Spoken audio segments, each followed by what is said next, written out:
નમસ્તે મિત્રો, આગળના વિડીયોમાં મેં જે તમને છોડ બતાવ્યો હતો તો આ એનો અપડેટ છે.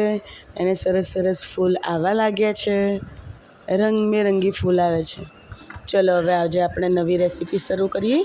તો એના માટે મેં 250 ગ્રામ જેટલી નાની નાની બટાકી લીધી છે. એને આવી રીતે આપણે ફોક વડે થોડા કાણા પાડી અને પછી 1 ચમચી મીઠું નાખીને બાફી લઈશું.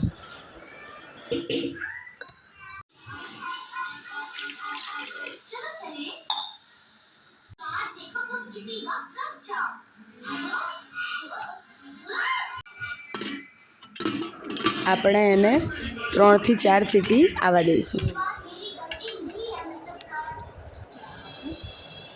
આ જુઓ, આપણી સરસ બટાકી બફાઈ ગઈ છે.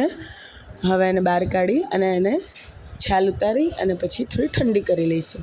હવે એક પેનમાં તેલ લઈ અને એમાં જીરું, હિંગ અને લીમડો એડ કરીને એમાં આપણે બધી બટાકીઓ એડ કરી લઈશું અને એને બરાબર મિક્સ કરી લઈશું.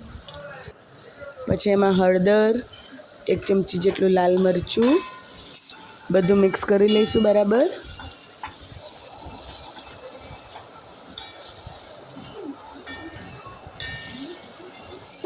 હવે એમાં આપણે 1 ચમચી જેટલું ધાણા જીરું અને અડધી ચમચી જેટલું આમચૂર પાવડર એડ કરીશું. એને પણ બરાબર મિક્સ કરી લઈશું.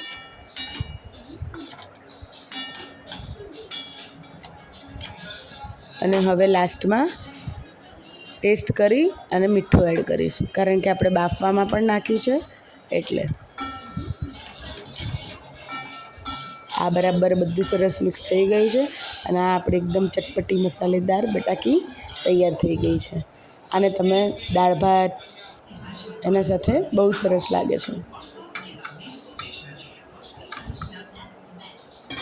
હવે આપણે એને સર્વ કરી લઈશું.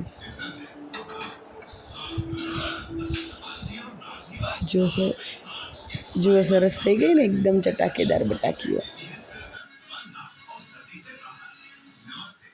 Thank you for watching. જય માતાજી.